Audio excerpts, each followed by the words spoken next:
देखिए, परमात्मा को प्रत्येक व्यक्ति जो है ना, वो महादेव को प्रसन्न करना चाहता है। अभी श्रावण गया और श्रावण के महीने में कावड़ियों की धूम, बोलो, आपने खूब देखी साहब। उनके भक्ति के भजन भी सुने, उनकी उछल कूद भी देखी, उनकी श्रद्धा अंधश्रद्धा भी देखी, और उनके मजबूत डंडों का लटका जलवा भी खूब देखा। मैं आर्य समाज में था, जरा सुनते चलिएगा। आर्य समाज आर्यनगर में मेरा कार्यक्रम था, और ऐसे डिवाइडर के इधर या उधर तो एक साइड कांवड़ियों के लिए कर दिए, लेकिन वो दूसरी साइड चलेगी, किसी की गाड़ी जो है टच हो गई। अब पूछिए मत कि उसके ऊपर कितना तांडव हुआ और किस तरह से वो जाम हाथ जोड़ करके पुलिस ने खुलवाया। तो मैं सोच रहा था कि इस सारी भक्ति से क्या शिव प्रसन्न होते हैं या नाराज होते हैं। और एक गाना सुन करके तो मैं हिल गया, नीचे से ऊपर तक। आवाज़ पीछे ठीक आ रही है जी? नीचे से ऊपर तक हिल गया। क्या अद्भुत गाना था जी। पी के भांग बाल्टी भर के, भोला यूं मटके और भोला यूं मटके। कमाल ही हो गया सब भक्ति का। ऊपर से हम ये दावा करते हैं कि हम सत्य सनातन संस्कृति के संवाहक हैं।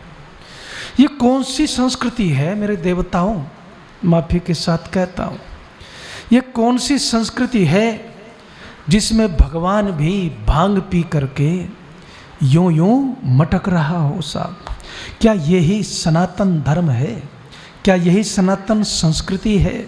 क्योंकि जो भी कांवड़िया है वो ये समझता है, जो भी उसको जल पिलाता है वो भी ये समझता है, जो उसके लिए टेंट लगाता है वो भी ये समझता है कि सत्य सनातन वैदिक धर्म की हम बहुत बड़ी, बोलो, सेवा कर रहे हैं। कमाल है। लेकिन मेरे जैसे लोग फिर विचलित क्यों होते हैं? हम क्यों विचलित होते हैं कि भाई ये कौन सा सत्य सनातन धर्म हुआ जहाँ पर आपको जो है धर्म का न पता, भगवान का न पता, पूजा का न पता, खाने का न पता, खिलाने का न पता। सारी दुनिया शिव को प्रसन्न करना चाहती है। जरा आगे चलते हैं। शिव को प्रसन्न करना चाहती, हम भी शिव को प्रसन्न करना चाहते हैं, क्योंकि परमात्मा की कृपा किसको नहीं चाहिए साहब। परमात्मा को सब प्रसन्न करना चाहते हैं। जिसको जो अच्छा लगता है वह परमात्मा को, बोलो, समर्पित कर देता है। करता है कि नहीं करता है? किसी को हलवा अच्छा लगता है तो वो जाकर के क्या कहता है, हे परमात्मा तू भी हलवा खा। भगवान खाए न खाए, लेकिन बोलो हम सब जरूर खिलाते हैं सब भगवान को। हम सब भगवान को जरूर खिलाते हैं कि तू भी हलवा खा। किसी को खीर अच्छी लगती है, वो खीर लेके पहुंच जाता है कि परमात्मा, बोलो, घबराए कह रहे हो, है तू भी खीर खा। किसी को जो भी अच्छा लगता है वो परमात्मा को वो ही समर्पित करने के लिए पहुंच जाता है कि परमात्मा तू भी खीर खा, तू भी हलवा खा, तू भी ये खा। कोई फल लेकर के जाता है। सब लोग महादेव को प्रसन्न करना चाहते हैं, हम भी प्रसन्न करना चाहते हैं, लेकिन क्या महादेव इस तरह से प्रसन्न होते हैं? प्रसन्न करने के लिए कुछ भेंट करना चाहते हैं। जैसे अतिथि आपके घर में आता है, आप अच्छे से अच्छे पकवान बनाते हैं, खिलाते हैं, और फिर अतिथि जब आपको ये कहता है, वाह बहन जी, वाह माता जी, क्या खाना बनाया है, तो आपकी शायद अपने खाने से उतनी तृप्ति नहीं होती जितनी तृप्ति इन शब्दों को सुनने से हो जाती है कि वाह आपने क्या खाना बनाया। अगर आप में श्रद्धा है, और एक बात मैं आपको और बताऊं, जो ब्रात्य सूक्त है ना, ब्रात्य सूक्त है, वेद में जो ब्रात्य सूक्त है उसमें क्या लिखा है? अगर कोई वेद का विद्वान आए तो ये कोशिश करो कि वो आपके घर पे ठहर जाए, और फिर कोशिश करो कि वो प्रसन्न हो जाए। लेकिन एक ध्यान रखना है, कहते हैं एक अलंकारिक वर्णन होता है किसी चीज़ का। हर चीज़ में केवल दर्शन नहीं ढूंढा जाता, अलंकार भी कभी कभी रस भी देखना पड़ता है। तो कहते हैं कि अगर वेद का विद्वान संतुष्ट होकर के जाता है तो फिर वो अपने पुण्य जो है उनका आशीर्वाद आपको दे जाता है। पुण्य तो ट्रांसफर नहीं हो सकते, लेकिन पुण्यों का आशीर्वाद जरूर दे जाता है आपको हृदय से। अगर कहीं नाराज हो जाता है, दे के 3 साल का जाता है, लेकिन नाराजगी में भी 1 साल का ही लेके जाता है, ज़्यादा नहीं ले जाता, देता 3 साल का है। तो इसलिए वो होना चाहिए। हम सब भी महादेव को प्रसन्न करना चाहते हैं कि तू हलवा हमें अच्छा लगता है तो परमात्मा हलवा खा, तू खीर खा, तू पूरी खा। सारी दुनिया परमात्मा को ये खिलाने में लगी हुई है। लेकिन हमारे यहाँ ऋषि क्या कहता है, अजब हैरान हूँ भगवन तुम्हें कैसे रिझाऊं मैं, नहीं वस्तु कोई ऐसी जिसे सेवा में लाऊं मैं। परमात्मा ने क्या कहा, अरे तू फल लेके आया, तेरे हैं क्या फल? अब जरा गहरे में यात्रा जा रही है, सुनते चलिएगा। फल तेरे हैं क्या? एक बार महर्षि दयानंद को कोई मटर ले गया। अब वहाँ पर कोई अपर्णा जी जैसी देवी थोड़ी थी कि पूरे दिन ये पूछती रही कि चाय लोगे क्या, तबीयत कैसी है, अब क्या है, अब क्या हाल है। वहाँ तो भूखे फाके चल रहे थे हमारे महर्षि के। तो मटर ले गया और मटर ले जा करके हरी हरी मटर निकाल करके स्वामी जी के सामने रख दी और रख कर के कहा कि आप भूखे हैं तो मैं कुछ मटर आपके लिए लेकर के आया हूँ। तब उस देवता दयानंद ने पूछा कि मटर लेकर के आए हो? कि हाँ। कहने लगे कि बेटा एक बात बताओ, ये मटर कहाँ से लाए? कि जी रास्ते में एक खेत पड़ रहा था और उस खेत में बहुत सुंदर मटर लगी हुई थी, उनको देख कर के मैंने सोचा आपके लिए तोड़ता चलूं। तो स्वामी जी ने एक सवाल और पूछ लिया कि क्या मटर वाले किसान से भी परमिशन ली कि नहीं ली? बोले नहीं जी, उनसे तो कोई परमिशन नहीं ली, अनुमति नहीं ली।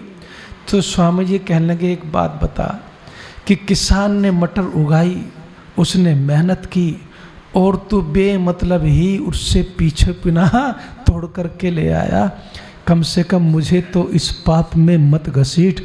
भूखा रहना मंजूर है लेकिन बिना उससे पूछे मटर खाना बोलो मंजूर नहीं है साहब। ये ऋषि थे। कभी कभी एक बार मैंने ऋषि की पूरी कथा सुनी। ऋषि दयानंद का जो जीवन है ना, मैं आपको ये बात समझाना भी चाहता हूँ। अरे आप वेद नहीं पढ़ पाए तो इतनी टेंशन काहे पाल रहे हो? जो भी उपलब्ध है हिंदी भाषा पढ़ लो। लेकिन आप संस्कृत नहीं सीख पाए, दर्शन नहीं पढ़ पाए, व्याकरण नहीं पढ़ पाए। ऋषि दयानंद के जीवन चरित्र को पढ़ने में तो कोई बाधा नहीं। आज ही ऑर्डर कर दो, सुशील जी को मजबूर कर दो कि बतेरे पैसे पड़े हैं, एक एक जीवन चरित्र मंगवा के दे दो। सब लोग पढ़ोगे, उसमें प्रकाश ही प्रकाश है, रास्ता मिलता हुआ चला जाएगा। तो ये चीज़ें आपको सीखनी है। ऋषि दयानंद का जीवन चरित्र न पढ़ा आर्य समाज में आकर के, तो फिर तुमने क्या पढ़ा मुझे ये तो बताओ। क्या करने आए फिर तुम आर्य समाज में? ऋषि दयानंद का जीवन चरित्र होना चाहिए और आपके घर पर ओम का झंडा होना चाहिए। जब भी हम कहीं रास्ता भटकते हैं ना, आर्य समाज नहीं मिलता, तो मैं कहता हूँ यार देख किसी गली में झंडा लगाओ ना, वो झंडे वाला आर्य समाज अपने आप पहुँचा देगा साहब। तो कई जगह हमने झंडे वालों की घंटी बजाई कि हाँ जी मैं मेंबर हूँ, चलो मैं छोड़ करके आता हूँ आपको वहाँ। तो आपके घर पर गृह प्रवेश में क्या विधान किया है? गृह प्रवेश में विधान किया है कि आप जो है अपने घर पर ओम की ध्वजा लगाएं जिस दिन गृह प्रवेश हो। अब ध्वजा तो कोई पुरोहित लगवाता नहीं, बस हाथ से रोली से ओम लिख देता है, काम चला देता है कि चलो जी लग गई ध्वजा आपके गेट पर। लेकिन ध्वजा जो है वो लहराती रहनी चाहिए। और मेहरबानी करके इतना पैसा खर्च नहीं होता, 4-5 ध्वजाएं लगाएंगी, मुश्किल से कर्जा 200-250 का आएगा। ये नहीं कि फटके जर्जर हो गई साहब, तब भी ध्वजा वो ही चल रही है। तो इसलिए आपको उस तरफ भी ध्यान देना है। मैं अब जो बात कह रहा था, आप परमात्मा को हलवा खिलाना चाहते हैं, परमात्मा के पास फल लेके जाते हैं तो परमात्मा पूछता है फल तेरे हैं क्या जो लेकर के आ गया? अब क्या कहता है? अरे नहीं भगवान, फल तो तुम्हारे हैं। नैवेद्य भोग बनाते हैं साहब। इस्कॉन मंदिर में मैं गया, वहाँ पर मैंने पूछा कि भले आदमी 56 भोग बनाता है, आज तक हमने तो देखे भी नहीं, खाने की बात तो दूर है। ये 56 भोग क्या है? एक बार बने तो मुझे फ़ोन करके कम से कम दिखवा तो देना। 56 भोग भी परमात्मा के हैं, नैवेद्य भी परमात्मा का है, फल भी उसके हैं, फूल भी उसके हैं। फिर ऐसी कौन सी चीज़ है जो तुम परम पिता परमात्मा को समर्पित कर सकते हो? तब परमात्मा वो महादेव वो शिव कहता है मुझे तो वो चाहिए जो तेरी अपनी कमाई है। हम क्या करते हैं, परमात्मा की कमर बड़ी शान से कहते हैं, तेरा तुझको सौंप दे क्या लागत है मोर। लगता ही नहीं कुछ, बात तो सही है, ईमानदारी है यहाँ पर तो, तेरा तुझको सौंपते क्या लागत है मोर, लगता ही नहीं कुछ भी। लेकिन लगता तब है जब अपना अर्जित किया हुआ जो है आप समर्पित करेंगे। और अर्जित क्या होता है, कहते हैं कि जो परमात्मा अंतः सिंधु, कहते हैं जो तुम्हारे अंतःकरण में बैठा हुआ है, युवानम अद्रोग वाचम सुसेवम, जिसने वेद की वाणी को दिया है, और कहते हैं तुम्हें उसका सेवन करना है, तो सेवन करने के लिए तुम्हें उसको क्या समर्पित करना है साहब। अब ऋषि ने जो बात लिखी है, ऋग्वेदादि भाष्य भूमिका पढ़िएगा आप जा करके। मैं बचपन से पंडित इंदिराज जी की एक पुस्तक है साहब, पंडित इंदिराज जी की एक पुस्तक है, उस पुस्तक के मंत्र की थोड़ी चर्चा करूंगा। लेकिन पहले मैं आपको ये समझा दूं कि ऋषि कहता है अगर तू परमात्मा को कुछ समर्पित करना चाहता है तो क्या समर्पित करना।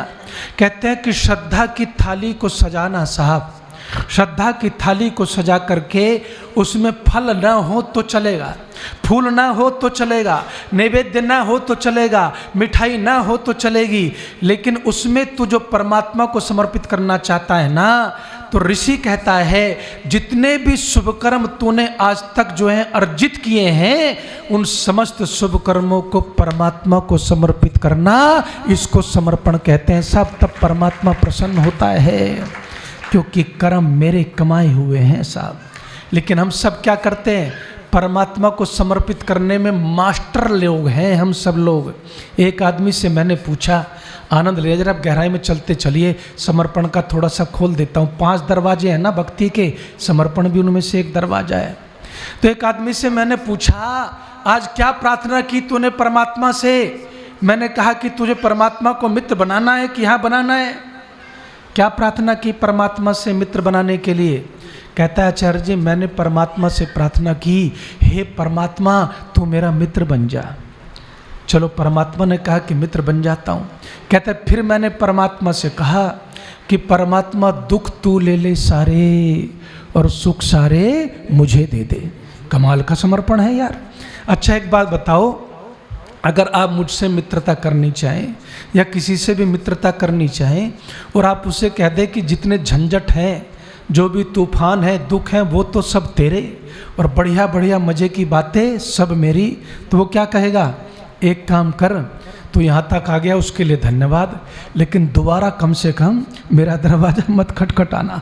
हम सब यही करते हैं, कहते हैं कि परमात्मा दुख तेरे सारे, सुख सारे मुझे दे दे, मित्रता होती नहीं। लेकिन मैं आपको एक बात समझाता हूँ, कृष्ण ने जो दर्शन दिया ना भक्ति योग का, बस उसका सार दे रहा हूँ, श्लोक बोलने का कहाँ समय। वो कहते हैं कि सुनो मित्रों, सुनो बंधुओं भाइयों, सुनो आर्यों। क्या कहते हैं, जब भक्ति योग की चर्चा करते हैं तो एक बात अद्भुत सूत्र देते हैं। वो कहते हैं सुनो, जो व्यक्ति परमात्मा को दुख देना चाहता है, सुख लेना चाहता है, उसका कभी दुखों से छुटकारा नहीं होता, सुख कभी मिलता नहीं। लेकिन कहते हैं कि जो परमात्मा को अपना सुख समर्पित करता है, उसके जीवन में दुख के दरवाजे हमेशा के लिए बोलो बंद हो जाते हैं साहब। ये करिश्मा है समर्पण का। दूसरी बात क्या कहते हैं, अगर कहीं सफलता मिल जाए, माता जी बहनों जरा ईमानदारी से दिल पे हाथ रख के बताना, तो फिर तो मेरे जैसा हर्षित जी कोई नहीं। ये हर्षित जो है ना, ये मेरा मित्र भी बहुत अच्छा है, केवल प्रचारक नहीं है, बहुत बढ़िया इंसान भी है और मुझे इससे बड़ा स्नेह है। और यूँ तो बहुत यूट्यूबर है, बहुत संपर्क में भी है, लेकिन वो कितना भी अच्छा काम करें, लेकिन मुझे काम हर्षित का ही अच्छा लगता है, तो मैं क्या करूं, थोड़ा कभी कभी मित्रता ज़्यादा, स्नेह ज़्यादा हो जाता है। एक बार तालियां बजाओ, ये जी जो है नौजवान इस क्षेत्र में उतरा है। अगर सफलता कहीं मिल जाए तो फिर मेरे जैसा कोई नहीं, फिर तो जी डींग मारता फिरता है, मैंने ये किया तो ऐसा हुआ, वो किया तो ऐसा हुआ, ऐसा किया तो वैसा हुआ। लेकिन अगर गलती से असफल हो गए तो फिर मुंह लटका के भारी सा क्या कहते हैं, अरे आचार्य जी कोशिश तो बहुत की, लेकिन भगवान की इच्छा ही ऐसी थी। फिर भगवान के मत्थे तिलक लगा देते हैं साहब। और अगर जीत जाएं हा हा हा हा, पूरे शहर में डंका बजाता घूमता है आदमी। जीत जाए तो फिर तो जीता मैं, और हार गया तो हार गया परमपिता परमात्मा। तो कृष्ण कहते हैं ऐसे मित्रता नहीं होती, ऐसे भक्ति नहीं होती। और मित्रता करनी है, भक्ति करनी है, समर्पण करना है ना, तो फिर कहते हैं कि शुभ कर्मों को समर्पित करना सीखो। जब तुम शुभ कर्मों को समर्पित करते हो तो फिर जीवन में समर्पण घटना शुरू होता है। आज तक तो फल देने सीखे हैं, फूल देने सीखे हैं, हलवा खिलाना सीखा है, आज तक तो वस्त्र चढ़ाने सीखे हैं। एक अद्भुत घटना मुझे याद है कि बुरा मत मानना, मैं समझाने के लिए कहता हूँ। एक हिंदी टीचर थी सेठी साहब हमारे गुरुकुल में, बहुत अच्छा पढ़ाती थी और हिंदी में बेमिसाल नंबर आए बच्चों के। वह अगले साल उसने आना बंद कर दिया। बच्चों ने कहा माता जी को बुलवाओ, हिंदी उनसे अच्छा कोई पढ़ाता नहीं। मैंने कहा ठीक है भाई, माता जी को भी बुलवा देंगे। तो हिंदी पढ़ाने के लिए कई बार फ़ोन किया तो माता जी आई। मैंने कहा बहन जी ये बच्चे आपको बहुत याद करते हैं, बहुत अच्छा हिंदी पढ़ाती हैं। तो कहने लगे कि मैं आ तो जाती जी, लेकिन मैं तो भगवान को समर्पित हो गई। जब उसने कहा कि मैं भगवान को समर्पित हो गई तो मेरे रोंगटे खड़े हो गए कि ऐसे ही देवी आज मंदिर में पधार गई जो भगवान को समर्पित हो गई। कोई तो करिश्मा हुआ होगा जिसने सब कुछ छोड़ दिया और भगवान को समर्पित हो गई। तो मैंने कहा फिर मैं आपसे थोड़ी सी जान चर्चा कर लूं, मैं भी समर्पण का रास्ता मुझे सिखाइए, हो सकता है मुझे ना पता हो कैसे कैसे आप समर्पित हुई। तो ऑफिस में ले गया, कार्यालय में ले जा कर के हम दोनों बैठे, चर्चा आरंभ हो गई। साहब बात को पकड़ लेंगे तो कुछ सीख जाएंगे, नहीं तो मेरी जेब में तो है ही, मैं तो अपना लेकर कल चला ही जाऊँगा। तो उस समय देवी जी ने कहा कि अब मुझे समय नहीं। मैंने कहा समय क्यों नहीं? क्या कहती है मैं भगवान को समर्पित हो गई। कैसे समर्पित हो गई? कि जब मैं सुबह उठती हूँ तो सबसे पहले भगवान जी को भी बोलो उठाती हूँ। बात पकड़ना, मैं उठती हूँ तो सुबह भगवान जी को भी उठाती हूँ।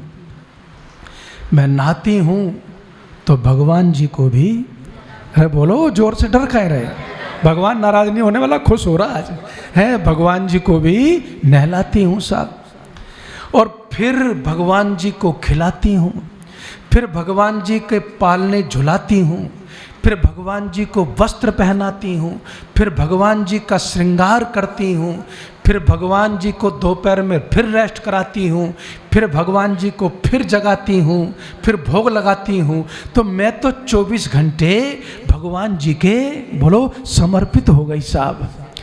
मैंने कहा क्या समर्पण है बहन जी आपका। लेकिन मेरी बात थोड़ी अभी कम समझ में आई। अगर मैं एक सवाल पूछूं तो आप समझा सकेंगी?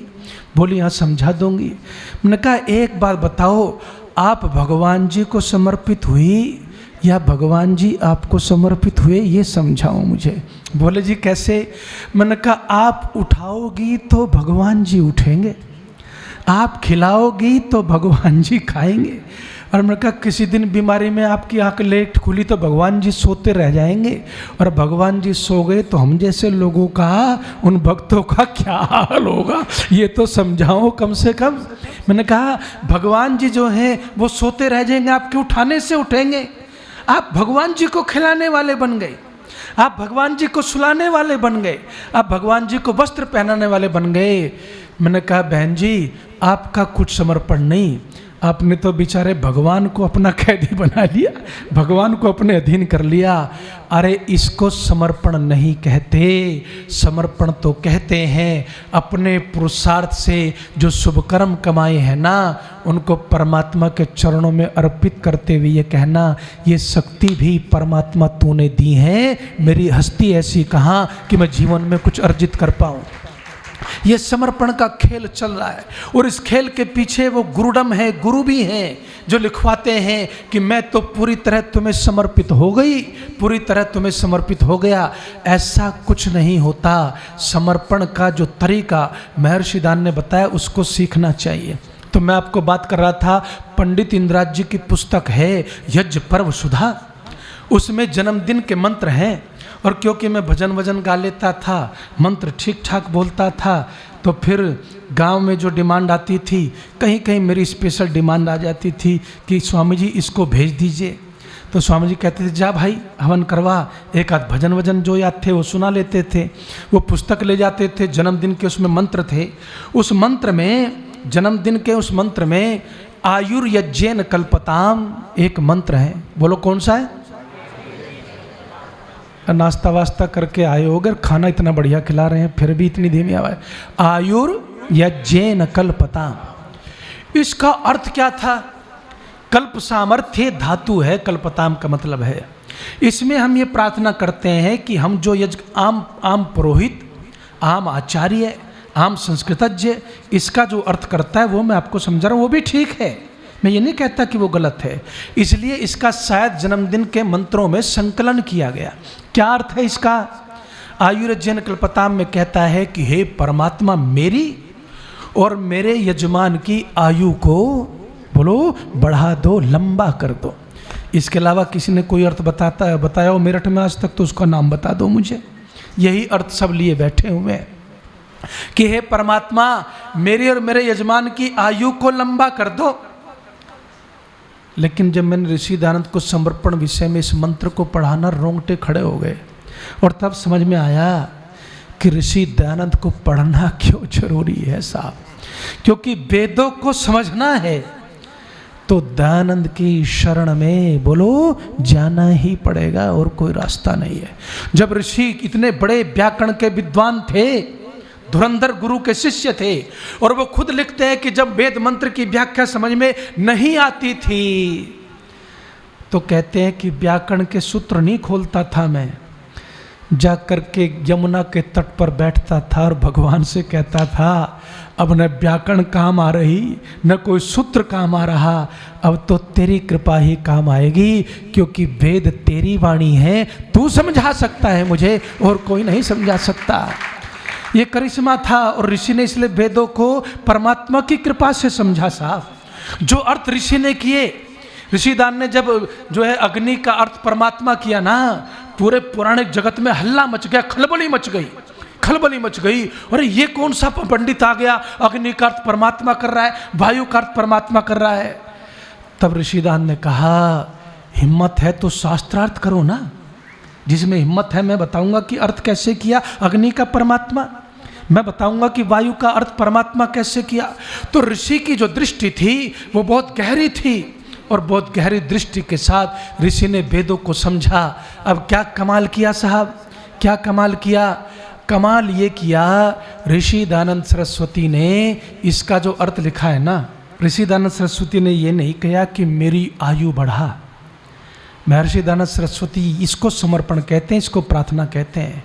महर्षि दयानंद सरस्वती कहते हैं हे परमात्मा, आयु क्या, जीवन क्या, सब कुछ तो तू दे ही रहा है, सब तो तेरी कृपा से मिला है, ये जीवन भी ये आयु भी।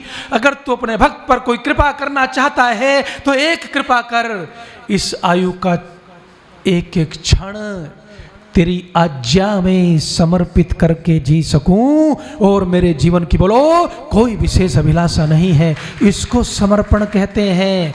परमात्मा की आज्ञा का पालन करना ही सबसे बड़ी बोलो भक्ति है कि नहीं है?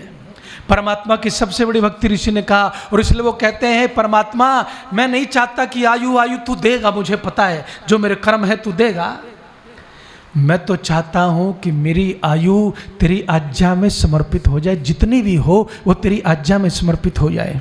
अथर्ववेद में एक मंत्र है यस्मई हस्ताभ्याम, इन हाथों से जो अर्जित किया है ना शुभ कर्म, यस्मई पादाभ्याम, इन पैरों से चल करके जो शुभ कर्म अर्जित किया ना, क्लियर कर दिया पूरा समर्पण विषय मैंने आपके सामने। चक्षुषा नेत्रेण, जो भी कुछ तूने आज तक जो है कमाया है ना, उसको परमात्मा को समर्पित कर दे। तो लेकिन क्या होता है, पहले तो कोई अच्छा काम हमसे जल्दी से होता नहीं, अगर हो जाए ना तो फिर उसका गीत गाए बिना बोलो हम रहते नहीं साहब। एक अंधे आदमी ने रास्ता साफ पार करवा दिया, अंधे आदमी को किसी ने, तो पूरे दिन जिसके पास चाय पीने भी नहीं जाता था ना, उसके पास भी चाय पीने गया, और क्या बता रहा है, पूरे दिन उसी घटना को सुनाता रहा, अगर मैं ना होता तो आज तो वो ट्रक के नीचे आ गया होता। पूरे दिन उसी के गीत गाता रहा, कहते रहे इन हाथों से पहले तो कुछ अच्छा किया नहीं, और अच्छा किया तो फिर उसके खुद ही गीत गाता रहा, उसका अहंकार पाल के बैठ गया। तो कहते हैं फिर जीवन में वो सुख न उतरेगा जिसकी प्रतीक्षा में तू बैठा हुआ है। और उसके बाद अद्भुत सूत्र देखिए साहब, अद्भुत सूत्र क्या होता है, विमिते अमितम। कहते हैं कि हे परमात्मा, मैंने पूछा कभी कभी मन करता है अपनी डींग खुद मारने का, करता है कि नहीं करता है? कोई मारे ना मारे, अपना ढोल खुद बजा लो। आजकल तो व्यापार का सिद्धांत है, व्यापार करना है तो खुद ढोल बजा। लेकिन अध्यात्म की चर्चा कर रहा हूँ मैं, व्यापार की नहीं। जिंदगी केवल व्यापार नहीं है, जिंदगी जो है वो आचार का नाम है साहब। तो आचार है परमो धर्म है, परम धर्म की बात कर रहा हूँ इस समय। तो मैंने पूछा डिंग मारने का मन करता है, प्रशंसा करने का मन करता है। तो कहते हैं बेटा जो तू डिंग मारेगा ना उससे ज़्यादा लाभ नहीं होगा। ज़्यादा लाभ किससे होगा, इस बात को पकड़ना एकदम सावधानी से, सावधानी से, क्योंकि इस मंत्र की आत्मा इसी एक सूत्र में छिपी हुई है। तो वेद के मंत्र ने मुझे समझाया, बेटा जयेंद्र तू अपने इन 2 हाथों से कितने कर्म उपार्जित कर सकता है, इनकी एक लिमिटेशन है। तेरे पैरों की, तेरे शरीर की, तेरी बुद्धि की, तेरे हाथों की एक लिमिटेशन है। अगर तू उनके गीत गाता है तो लिमिट जो है उसको जो है लिमिटेड प्रशंसा मिलेगी, सीमित प्रशंसा मिलेगी।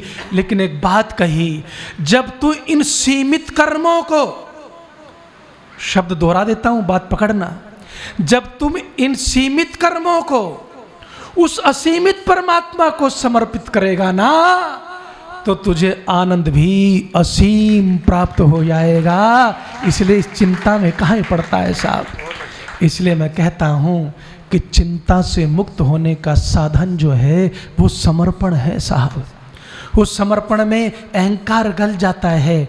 और आज से उक्ति बदल दो, नेकी कर और कुएं में डाल मत कहना। आज से कहना नेकी कर और परमात्मा के चरणों में समर्पित कर दे, फिर देख परमात्मा कैसे प्रसन्न होता है साहब। इसलिए उन लोगों को भी समझाइए कि शिव को प्रसन्न करना चाहते हैं ना तो हलवा नहीं खा सकता परमात्मा। हारे हम उसका दिया हुआ खाते हैं, हम उसका दिया हुआ पहनते हैं। परमात्मा को पहले शुभ कर्म अर्जित करो और उनका अहंकार न पाल के परमात्मा समर्पित हो जाओ, तो इसको समर्पण कहते हैं। और इसी को कर्म योग की बुद्धि का परम रहस्य कहते हैं। 100 से अधिक देशों में देखा जाने वाला, सर्वाधिक लोकप्रिय और सबसे अधिक फॉलोअर्स के साथ पूरी दुनिया में आर्य समाज के विचारों का प्रचार करने वाला एकमात्र चैनल वैदिक प्रचार।